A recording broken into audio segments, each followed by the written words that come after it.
भात हे महाराष्ट्रातील महत्त्वाचं पीक आहे. कोकणातील पारंपरिक पद्धतीने होत असलेल्या भाताची उत्पादकता 21 क्विंटल प्रति हेक्टर आहे. वास्तविक पाहता सुधारित आणि संकरित भाताची उत्पादन क्षमता 35 ते 90 क्विंटल पर्यंत आहे. म्हणूनच सध्या गरज आहे ती शेतकऱ्याला कमी खर्चामध्ये जास्तीत जास्त उत्पादन देणाऱ्या भातशेती पद्धतीची. याच उद्देशाने डॉक्टर नारायण सावंत यांनी 4 सूत्री भातशेती पद्धत विकसित केली आहे आणि महाराष्ट्र शासनाच्या कृषी विभागामार्फत या पीक पद्धतीचा व्यापक प्रसार करण्यात येत आहे. हे नवे तंत्र म्हणजेच भात व्यवस्थापनाची 4 सूत्रे आहेत. सूत्र क्रमांक 1, भात पिकाच्या अवशेषांचा वापर करणे. या सूत्रामध्ये भात काढणीनंतर त्याच्या अवशेषांचा वापर जमिनीत पुरून त्यापासून सेंद्रिय खते तयार करण्यासाठी केला जातो. तसेच त्याची राखही जमिनीत पुरल्यामुळे जमिनीला सिलिकॉन आणि पेंढा पुरवल्यामुळे स्फुरद, पालाश असे मूलभूत घटक सहजरित्या उपलब्ध होतात. यामुळे भाताची वाढ जोमदार होते. त्याचबरोबर जमिनीची सुपीकता देखील टिकून राहते. सूत्र क्रमांक 2, ग्लॅरिसिडिया हिरवळीचं खत म्हणून चिखलणीच्या वेळी गाडणे. या सूत्रात गिरीपुष्प झाडाच्या पानांचा वापर खत म्हणून केला जातो.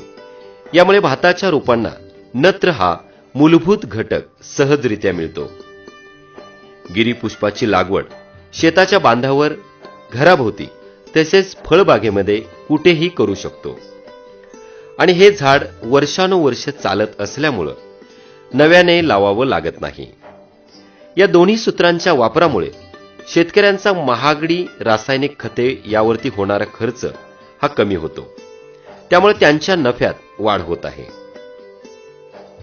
सूत्र क्रमांक 3, भात रोपांची नियंत्रित लावणी. या पद्धतीमध्ये भात लावणी करताना भाताच्या 2 चुडांमधील अंतर ठरवलं जातं. यासाठी लावणी दोरी वापरावी.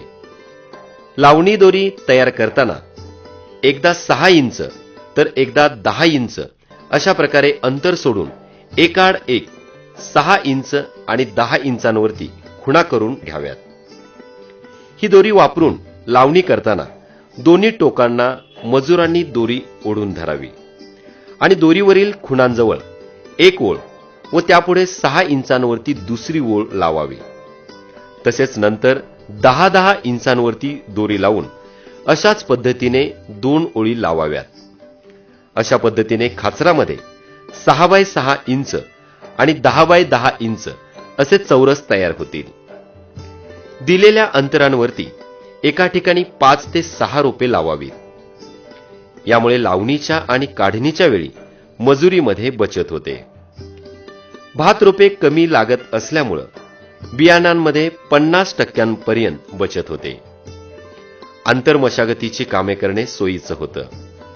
तसेच बैलांच्या किंवा मजुरांच्या साहाय्याने कोळपणी देखील करता येते.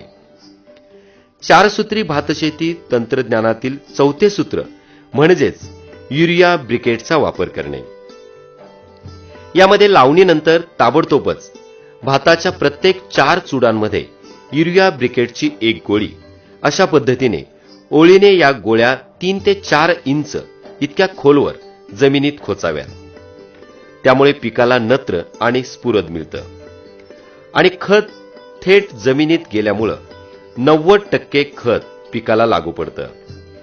तसेच पाण्याबरोबर नत्र वाहून जाण्याचं प्रमाण देखील अत्यल्प राहतं. वरील प्रमाणे शेतकऱ्यांनी जर या 4 सूत्री भातशेती तंत्रज्ञानाचा वापर आपल्या शेतीत केला तर नक्कीच त्यांच्या उत्पादनामध्ये 1.5 पट ते दुप्पट वाढ होते. भात लागवड तंत्रामध्ये झालेल्या या नवीन बदलामुळे भात शेतीत खर्चात बचत करून शेतकऱ्यांना भरघोस उत्पन्न मिळवणं आता शक्य झालंय. यासाठी गरज आहे कृषी विभागाच्या मदतीने 4 सूत्री भातशेती तंत्रज्ञानाचा वापर करण्याची.